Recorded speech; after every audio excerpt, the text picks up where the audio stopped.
প্রথমে আপনার কম্পিউটার থেকে বা মোবাইল থেকে গুগল ক্রোমটি ওপেন করুন। টাইপ করুন apgtwa.in লিখে সার্চ করুন। তারপর আপনার সামনে এরকম একটি পেজ ওপেন হবে। All post graduate teachers welfare association, তারপর বাম দিকের কর্নারে জয়েন আস বাটনে ক্লিক করুন। তারপরে আপনার সামনে এরকম একটি পেজ ওপেন হবে।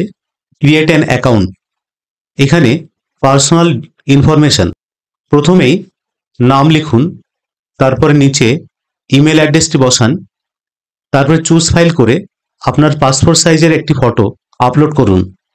এখানে আপলোড করার জন্য আপনাকে চুজ ফাইল অপশানে ক্লিক করতে হবে। ক্লিক করার পরে যে লোকেশনে আপনার ফটোটি আছে সেই লোকেশনে গিয়ে আপনাকে ফটোটা আপলোড করতে হবে। সিলেক্ট করে ওপেন করুন। এইভাবে আপনার পাসপোর্ট সাইজের যে ফটো সেটা আপলোড হয়ে যাবে। তারপরে নিচে স্কুল নেম, অর্থাৎ এখানে স্কুলের নামটা লিখবেন, তারপর স্কুলের অ্যাড্রেস, এখানে ঠিকানাটা লিখবেন, ব্লক, কোন ব্লকে আপনার স্কুল সেটা ব্লকটা নাম এখানে লিখবেন, তারপরে ডিস্ট্রিক্ট, জেলায় আপনার স্কুল সেটা এখানে সিলেক্ট করবেন। তারপরে স্কুল ক্যাটাগরি, কি ধরনের স্কুল আপনার এটা সিলেক্ট করতে হবে, junior high school, secondary, high secondary, মাদ্রাসা, হাই মাদ্রাসা, আদার্স, যে ধরনের ক্যাটাগরি আপনার স্কুল সেটা সিলেক্ট করবেন। অ্যাডিশনাল ইনফরমেশন, সাবজেক্ট, আপনার যে সাবজেক্ট সেই সাবজেক্ট এখানে সিলেক্ট করবেন। তারপরে current scale, PGHM, graduate, teachers, librarian, clerk, group D, HM, retired person, other, যেটা আপনার ক্ষেত্রে প্রযোজ্য সেটা আপনি সিলেক্ট করবেন। তারপরে ক্যাটাগরি ইন রোস্টার, রোস্টার আপনার কোন ক্যাটাগরিতে আছে সেটা এখানে লিখবেন, সিলেক্ট করবেন। Upper primary, secondary, normal, HS section, others, তো যেটা আপনার ক্ষেত্রে প্রযোজ্য সেটা আপনি সিলেক্ট করবেন। হায়ার ডিগ্রি, যদি কোনো হায়ার ডিগ্রি থেকে থাকে, যেমন MPhil, PhD, ডিফিল, delete, other, not applicable, যেটা আপনার ক্ষেত্রে প্রযোজ্য সেটা করবেন। ডেট ইনফরমেশন, এখানে হচ্ছে ডেট অফ বার্থ, আপনার যেটা জন্ম তারিখ সেটা ক্যালেন্ডারটা সিলেক্ট করে সেই ইয়ার সহ এটা সিলেক্ট করবেন। তারপরে ডেট অফ জয়নিং, কত সালে আপনার চাকরিতে জয়েন করেছেন সেই ডেট অফ জয়নিংটা এখানে এন্টার করবেন। Payment information, select category, new membership, life time membership, যদি নিউ মেম্বারশিপ হয় তাহলে নিউ মেম্বারশিপ সিলেক্ট করবেন, অ্যামাউন্টটা অটোমেটিক এখানে শো করবে। যদি আপনি লাইফ টাইম মেম্বারশিপ নেন তাহলে সেক্ষেত্রে 1500 টাকা দিতে হবে। যেহেতু নিউ মেম্বারশিপ সেই কারণে আপনাকে 200 টাকা শো করবে।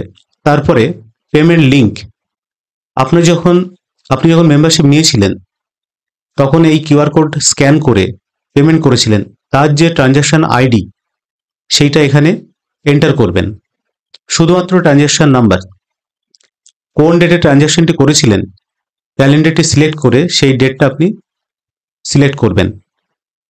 আপলোড স্ক্রিনশট, ট্রানজ্যাকশনের যে স্লিপটা আপনি স্ক্রিনশট করে রেখেছিলেন সেটা চুজ ফাইল করে যে লোকেশনে আপনার রাখা আছে সেই লোকেশনে গিয়ে কিন্তু এইভাবে সিলেক্ট করে ট্রানজ্যাকশন যে আইডি সেটা এখানে শো করবে। আমি এখানে ফটো দিয়ে দেখাচ্ছি।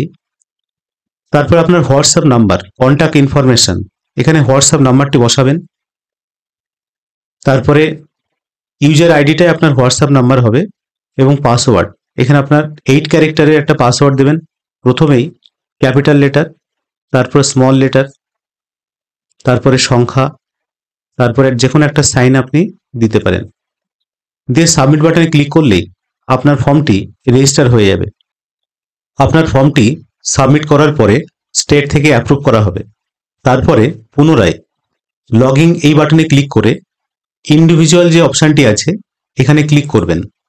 তারপর আপনার সামনে আরেকটি পেজ ওপেন হবে, ইন্ডিভিজুয়াল ইউজার লগইন, অর্থাৎ আপনি ফর্মটি ফিল আপ করার সময় যে হোয়াটসঅ্যাপ নাম্বারটা দিয়েছিলেন সেই হোয়াটসঅ্যাপ নাম্বারটা এখানে এন্টার করবেন। তারপর নিচে যে পাসওয়ার্ডটি দিয়েছিলেন ফর্ম ফিল আপের সময় সেই পাসওয়ার্ডটি কিন্তু এখানে দেবেন। দেওয়ার পরে লগইন এই বাটনে ক্লিক করবেন। লগইন বাটনে ক্লিক করার সঙ্গে সঙ্গে আপনার স্ট্যাটাস শো করবে অ্যাকসেপ্টেড এবং আপনার আইডিটা এখানে দেখাবে। এবং বাম দিকে প্রোফাইল যে অপশনটি আছে এটা ক্লিক করলে আপনার প্রোফাইলটা পুরোটা এখানে ডিটেলসটা আপনি দেখতে পাবেন, যা যা ফিল আপ করেছিলেন সবকিছু এখানে দেখতে পাবেন। তারপরে লগ আউট করে বেরিয়ে যান। আপনার প্রোফাইল আপডেট কমপ্লিট।